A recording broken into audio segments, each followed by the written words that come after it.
அதாவது ஒரு தலைவர் தமிழ்நாட்டினுடைய முதலமைச்சராக இருக்கக்கூடியவர் தன்னுடைய பிறந்தநாள் எப்படி கொண்டாடணும்னு எல்லா தலைவர்களும் இந்தியாவில் இருக்கக்கூடிய எல்லா தலைவர்களும் தங்களுடைய பிறந்தநாளில் மகிழ்ச்சியான செய்தியை வெளிப்படுத்துவது அல்லது கட்சிக்கான விஷயங்களை பேசுவது விழா கொண்டாட்டங்கள்லாம் அது வேறு மாதிரி தான் இருக்கும். ஆனால் தன் பிறந்தநாள் கொண்டாட்டத்தில் நாட்டின் முன்னால் இருக்கக்கூடிய பிரச்சனைகளை மையப்படுத்தி போராடுவோம் வென்று காட்டுவோம் என்ற அறைகூவல் விடுப்பது என்பது திராவிட முன்னேற்றக் கழகத்தினுடைய தலைவர் தமிழ்நாட்டினுடைய முதலமைச்சர் மட்டும்தான். இதிலிருந்து என்ன நினைக்குதுன்னா இதிலிருந்து என்ன தெரிய வருதுன்னா கட்சியும் தலைவரும் தமிழ்நாட்டு மக்களையும் நாம் பிரித்து பார்க்க முடியாது, பிரச்சனைகளை எல்லாத்தையுமே ஒதுக்கி பார்க்க முடியாது அப்படிங்கிறத தங்களுடைய அறிக்கையின் மூலமாக இன்றைக்கி வெளிப்படுத்தியிருக்காங்க.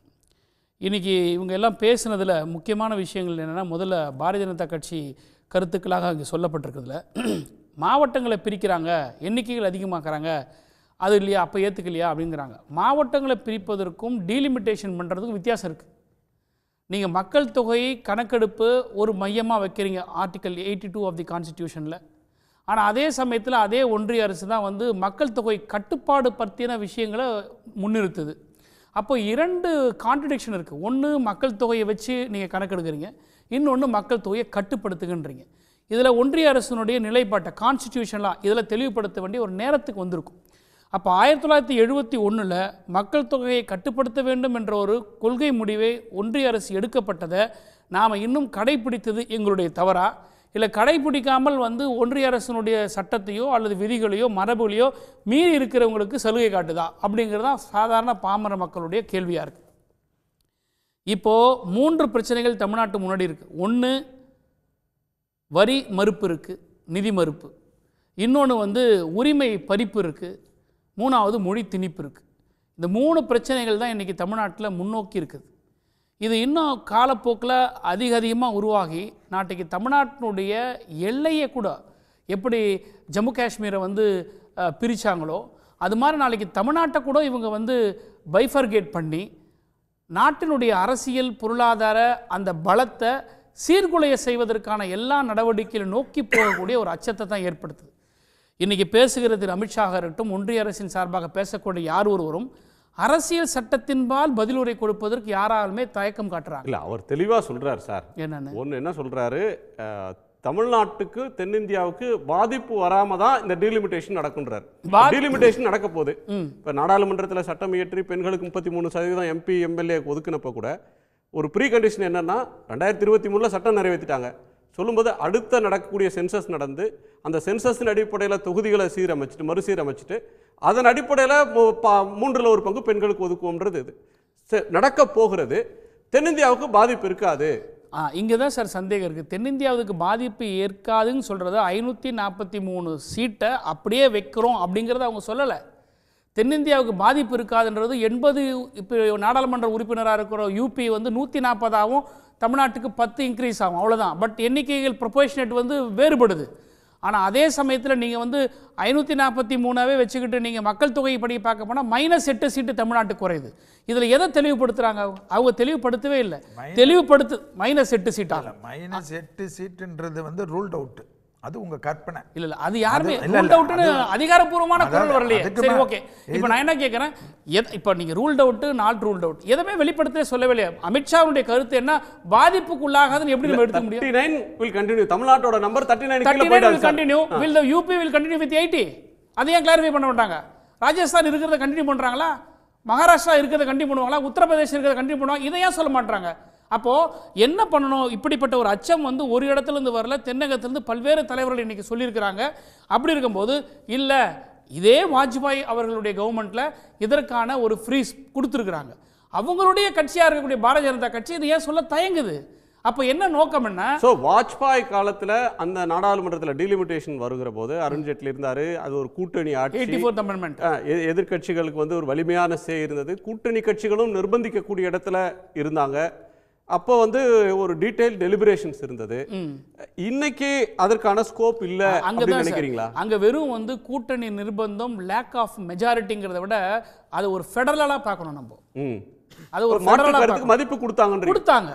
மாண்புமிகு வாஜ்பாய் அவர்கள் மாநில கட்சிகளுடைய உணர்வுகளுக்கு மதிப்பு கொடுத்து அவங்க இந்த முடிவு எடுத்தாங்க. இப்போ இங்கே தான் அந்த டவுட் இருக்கு. அப்போது அந்த ஃபெடரல் சிஸ்டத்தை வந்து தகர்க்கிற முயற்சியில் தான் இவங்க போகிறாங்க. சார் சிம்பிள் சார், மக்களுக்கு புரியுற மாதிரி சொல்கிறேன் சார்.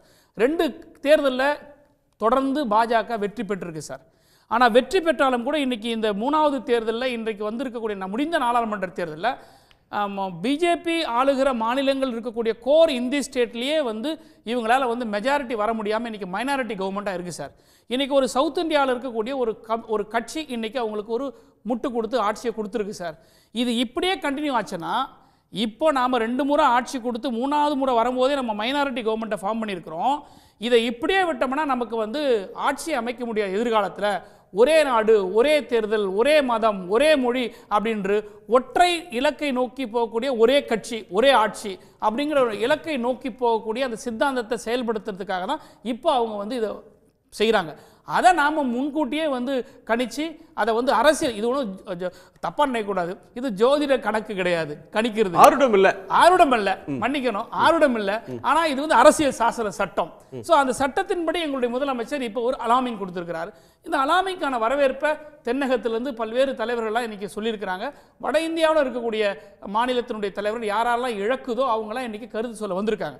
ஸோ இது ஒரு பொலிட்டிக்கல் விஷயமா பார்க்காம நாட்டினுடைய வளர்ச்சிக்கான ஒரு தடையா இவங்க செய்யறத வந்து எடுத்து சொல்றார் முதலமைச்சர் தான் பார்க்கணும். செல்வி, தமிழ்நாடும் கேரளாவும் தான் இதுல வந்து அதிகமான அளவுல பாதிப்புக்கு ஆளாவாங்க அப்படின்ற ஒன்று.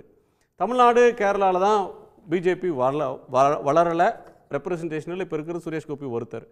ஸோ நாடாளுமன்றத்தில் எதிர்காலத்துலேயும் தமிழ்நாட்டில் சீட்டு வரலன்னா பரவாயில்ல, நம்ம ஹிந்தி ஸ்டேட்டில் அதிகப்படுத்தி ஆட்சியை பிடிச்சிடலாம் அப்படின்ற நோக்கத்தோட வட இந்தியாவில் அவங்க அதிகப்படுத்துகிறாங்கன்னு ஒரு நோக்கத்தை சந்தேகிக்கிறார் பரந்தாமன்.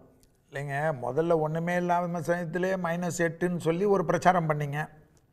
அது இல்லைன்னு ரூல்ட் அவுட் பண்ணிட்டாங்க. யார் பண்ணா? ஆமா, சொல்லி இப்போ அதை பற்றி டாபிக் சொல்கிறத இல்லை, அதை பண்ணி இப்போ டாபிக் யார் எடுத்தாங்கன்னு சொல்லுங்க. யார் சொன்னாங்க? அடுத்தது 240 சீட் எடுத்து சிங்கிள் லார்ஜஸ்ட் பார்ட்டியாக இருக்கிற நாங்கள் மைனாரிட்டியே இருக்கட்டும். திராவிட முன்னேற்ற கழகமும் 95 சீட்டுக்குள்ள இருந்து ஆட்சி பண்ணாங்களா, அப்பெல்லாம் அது வந்து சந்தோஷமா அது நீங்க ஆட்சி பண்ணா இல்ல எம்எல்ஏ, நீங்க ஆட்சி பண்ணா அது நாட்டுக்கு பாலும் தேனும். நாங்க பாரதிய ஜனதா கட்சி சரி, இது வரைக்கும் முஸ்லிம்ஸ்க்கோ இல்ல கிறிஸ்டியன்ஸ்க்கோ கடந்த 11 ஆண்டுகள்ல என்ன பிரச்சனை ஆச்சுன்னு ஒரு லிஸ்ட் கொடுங்க எங்களுக்கு. வக்ஃப் சட்டத்தை திருத்தறதை விட ஒரு மிகப்பெரிய ஒரு மோசமான நடவடிக்கை என்ன சொல்ல முடியும்? வக்ஃப் சட்டத்தை திருத்தறது மட்டும் இல்ல, அந்த வக்ஃப் சட்டத்தை திருத்ததுக்கான போட்ட கமிட்டி எதிர்ப்பு தெரிவிக்கிற நாடாளுமன்ற உறுப்பினர் எக்ஸ்பெல் பண்ணிட்டு ஒரு ரிப்போர்ட் கொடுக்கிற ஒரு விஷயம் இன்னைக்கு சுதந்திர இந்தியாவுல எந்த ஒரு காலகட்டத்திலும் நடக்காத விஷயம். அதுக்கு என்ன சொல்றீங்க? நீங்க வக்கீலா இருக்கீங்க, உங்களுக்கு பாதிப்பு எடுத்தா சுப்ரீம் கோர்ட் கதவை தட்ட வேண்டியது. இது என்ன? அது மக்கள் பிரதிநிதிகள் மக்களுடைய கருத்துக்களை பேசுவதற்காக நாடாளுமன்றத்தில் ஒரு கமிட்டி அமைக்கப்படுது. அவங்க எதிர்குரல் வினையாற்றும் போது நாங்க ரிஜெக்ட் பண்ணுவோம், உங்களை எக்ஸ்பெல் பண்ணுவோம், நான் கமிட்டி போட்டு ரிப்போர்ட்டை சப்மிட் பண்ணி சுப்ரீம் கோர்ட்டுக்கு போங்கன்னு சொன்னா என்ன அர்த்தம்? ஒரு கமிட்டி போடுறீங்க, ஸ்டேட்ல ஒரு கமிட்டி போடுறீங்க, உங்களுக்கு வேண்டாத கருத்து ஒண்ணு வந்ததுன்னா அதை நீங்க எக்ஸ்பெல் பண்ணுவீங்க. அது போல தான் எங்களுடைய பவர் வந்து ஏற்கனவே பார்லிமெண்டரி ஸ்டாண்டிங் கமிட்டின்றது வந்து இவங்க கேட்கறது வந்து எங்க கருத்தை நீங்க நிராகரிச்சிருங்க, ஆனால் நாங்க இந்த சஜஷனை சொன்னோம்ன்றத ரெக்கார்ட் பண்ணுங்கன்றாங்க, டிசென்ட்டை ரெக்கார்ட் பண்ணுங்கன்னு சொல்றாங்க. இல்ல நான் என்ன கேட்கறேன், ரெக்கார்ட் பண்றது தான் நீங்க தான் சொல்லிட்டீங்களே. நாங்க என்ன கேட்கறோம், ஒரு ஸ்டாண்டிங் கமிட்டியா இருக்கட்டும், எந்த கமிட்டியா இருக்கட்டும், அவங்களுக்கு கான்ஸ்டிடியூஷன்ல கொடுத்துருக்கிற பவரை மீறி எதுவுமே பண்ண முடியாது. அதை பேஸ்ல என்ன ரைட்ஸ் இருக்கோ அதை தான் பண்றாங்க. உலகத்துல எல்லா நாட்டிலையும் நடக்கிற விஷயம் தானே. நான் என்ன கேட்கறேன், ஒரே ஒரு விஷயம் தான் நான் கேட்கறது. வக்ஃப் ப்ராப்பர்ட்டி யாருடைய ப்ராப்பர்ட்டி? எந்த மக்களுடைய ப்ராப்பர்ட்டி? இந்து சமய அறநிலைத்துறை ப்ராப்பர்ட்டின்றது அரசின் ப்ராப்பர்ட்டி. இந்து சமய அறநிலைத்துறை ப்ராப்பர்ட்டி அரசின் ப்ராப்பர்ட்டி. வக்ஃப் ப்ராப்பர்ட்டி யார் ப்ராப்பர்ட்டி? அந்த வக்ஃப் ப்ராப்பர்ட்டி சம்பந்தப்பட்ட விஷயங்களை 3வது நபர்கள் யார் வேணா முடிவெடுக்கலான்ற ஒரு சரத்தை கொண்டு வரும்போது அப்ப வில்லங்கத்தை கொண்டாந்து உட்கார வைக்கிறீங்க. அப்ப நாட்டுல வந்து இந்து முஸ்லிம் கலவரத்தை உருவாக்குறதுக்கான வழிமுறைகளை உருவாக்குறீங்க. நீங்க நார்த் இந்தியாவுல ஃபேஸ் பண்ணி சக்சஸ் பண்றீங்க. நம்ம டீலிமிட்டேஷன் வந்துரும். நம்ம வந்து டீலிமிட்டேஷன் அண்ட் ஹிந்தி எதிர்க்கட்சி இல்ல சம்பந்தமே இல்லாம பேசுறதுக்கு வந்து இந்த மூணு சப்ஜெக்ட் குள்ள நின்றுறோம். கண்டிப்பா திராவிட முன்னேற்ற கழகத்துக்கு ஏதாவது சம்பந்தமே இல்லாம பேசினாதான் அது ஒரு சந்தோஷம்.